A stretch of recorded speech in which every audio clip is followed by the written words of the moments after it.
नमस्कार साथियों, आज की 25 बड़ी खबरें सिर्फ आपके लिए। जल्दी करें, सब्सक्राइब और बेल आइकन दबाएं ताकि कोई भी न्यूज आपसे छूट न जाए। भारत और बांग्लादेश के बीच व्यापारिक रिश्तों को और मजबूत करने को लेकर अहम बातचीत हुई।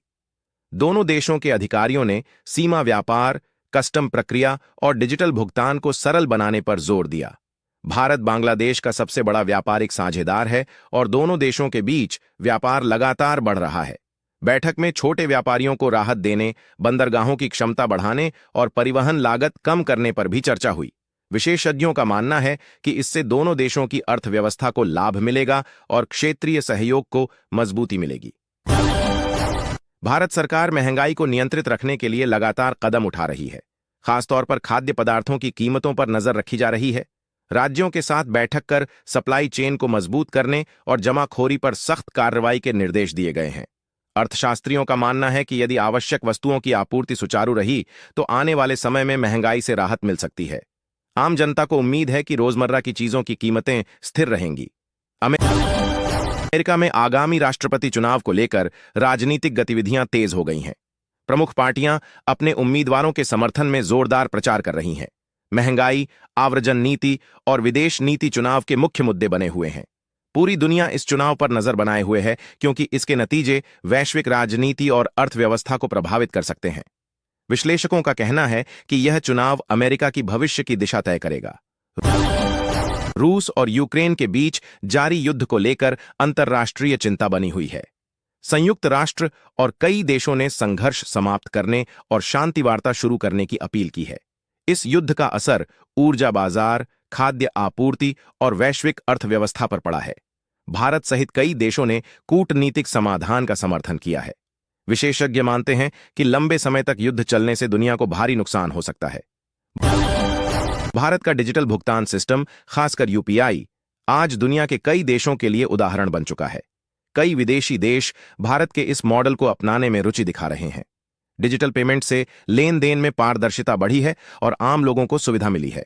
सरकार इस तकनीक को अंतर्राष्ट्रीय स्तर पर बढ़ावा देने पर काम कर रही है, जिससे भारत की तकनीकी पहचान और मजबूत हो रही है। चीन की अर्थव्यवस्था को लेकर दुनिया भर में चर्चा हो रही है। घरेलू मांग बढ़ाने और निर्यात को मजबूत करने के लिए चीन नई आर्थिक नीतियों पर काम कर रहा है। दुनिया की दूसरी सबसे बड़ी अर्थव्यवस्था होने के कारण चीन की स्थिति का असर वैश्विक बाजारों पर पड़ता है। भारत समेत कई देश चीन की आर्थिक गतिविधियों पर करीबी नजर बनाए हुए हैं। भारत सरकार रोजगार के नए अवसर पैदा करने पर जोर दे रही है। स्टार्टअप्स, मैन्युफैक्चरिंग और इंफ्रास्ट्रक्चर सेक्टर में नौकरियां बढ़ाने के लिए योजनाएं चलाई जा रही हैं। स्किल डेवलपमेंट कार्यक्रमों के जरिए युवाओं को प्रशिक्षित किया जा रहा है ताकि उन्हें बेहतर रोजगार मिल सके। विशेषज्ञों का मानना है कि सही नीतियों से बेरोजगारी में कमी लाई जा सकती है। मध्य पूर्व क्षेत्र में तनाव की स्थिति बनी हुई है, जिसे लेकर अंतर्राष्ट्रीय समुदाय चिंतित है। कई देशों ने संयम बरतने और बातचीत के जरिए समाधान निकालने की अपील की है। इस क्षेत्र में अस्थिरता का असर तेल की कीमतों और वैश्विक सुरक्षा पर पड़ता है। भारत, जो इस क्षेत्र से बड़ी मात्रा में ऊर्जा आयात करता है, हालात पर लगातार नजर बनाए हुए है। भारत और जापान के बीच रणनीतिक साझेदारी लगातार मजबूत हो रही है। दोनों देश रक्षा, तकनीक और निवेश के क्षेत्र में सहयोग बढ़ा रहे हैं। जापान भारत की कई बड़ी इंफ्रास्ट्रक्चर परियोजनाओं में निवेश कर रहा है। विशेषज्ञों का मानना है कि यह साझेदारी एशिया प्रशांत क्षेत्र में संतुलन और स्थिरता के लिए अहम है। जलवायु परिवर्तन आज पूरी दुनिया के लिए बड़ी चुनौती बन चुका है। वैज्ञानिकों का कहना है कि अगर समय रहते ठोस कदम नहीं उठाए गए तो प्राकृतिक आपदाएं और गंभीर हो सकती हैं। भारत सहित कई देश नवीकरणीय ऊर्जा पर निवेश बढ़ा रहे हैं। विशेषज्ञ मानते हैं कि जलवायु संकट से निपटने के लिए सभी देशों को मिलकर काम करना होगा। भारत में शिक्षा व्यवस्था को आधुनिक बनाने के लिए सरकार लगातार सुधारों पर काम कर रही है। नई शिक्षा नीति के तहत digital learning, skill based education और रिसर्च पर खास जोर दिया गया है। स्कूलों और कॉलेजों में तकनीक के इस्तेमाल को बढ़ाया जा रहा है ताकि छात्रों को वैश्विक स्तर की शिक्षा मिल सके। विशेषज्ञों का मानना है कि शिक्षा में सुधार से युवाओं को रोजगार के बेहतर अवसर मिलेंगे और देश की प्रगति तेज होगी। यूरोप के कई देश आर्थिक दबाव का सामना कर रहे हैं। महंगाई, ऊर्जा संकट और धीमी विकास दर ने आम लोगों की परेशानियां बढ़ा दी हैं। सरकारें टैक्स राहत और सब्सिडी जैसे उपायों पर विचार कर रही हैं। यूरोपीय सेंट्रल बैंक भी ब्याज दरों को लेकर सतर्क रुख अपना रहा है। वैश्विक बाजार पर यूरोप की अर्थव्यवस्था का असर पड़ता है, इसलिए दुनिया भर के निवेशक स्थिति पर नजर रखे हुए हैं।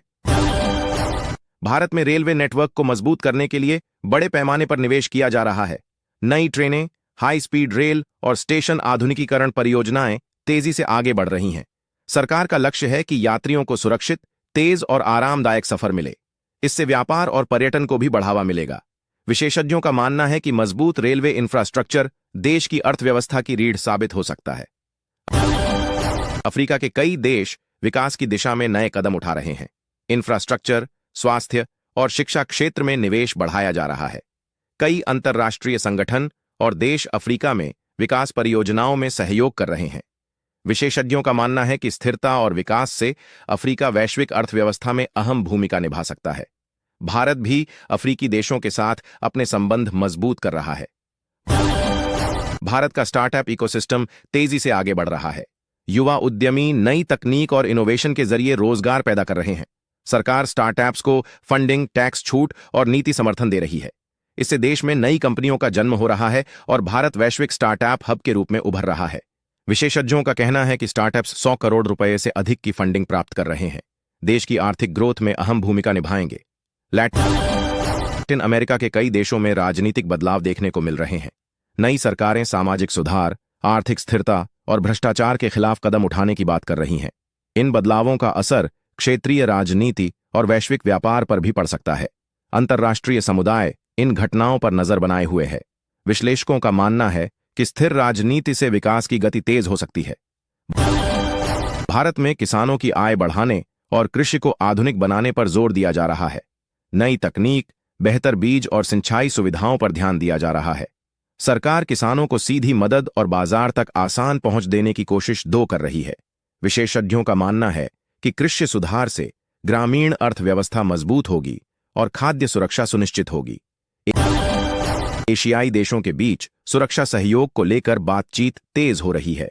समुद्री सुरक्षा, आतंकवाद और साइबर खतरों पर मिलकर काम करने पर जोर दिया जा रहा है। भारत इस क्षेत्र में सक्रिय भूमिका निभा रहा है। विशेषज्ञों का मानना है कि सहयोग से क्षेत्र में शांति और स्थिरता बनी रह सकती है। भारत में स्वास्थ्य सेवाओं को बेहतर बनाने के लिए नए अस्पताल, मेडिकल कॉलेज और डिजिटल हेल्थ सुविधाएं शुरू की जा रही हैं। सरकार का लक्ष्य है कि ग्रामीण और शहरी दोनों इलाकों में लोगों को सस्ती और अच्छी स्वास्थ्य सेवाएं मिलें।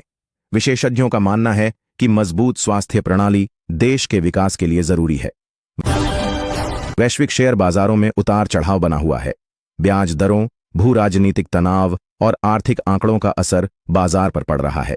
निवेशक सतर्क रुख अपना रहे हैं।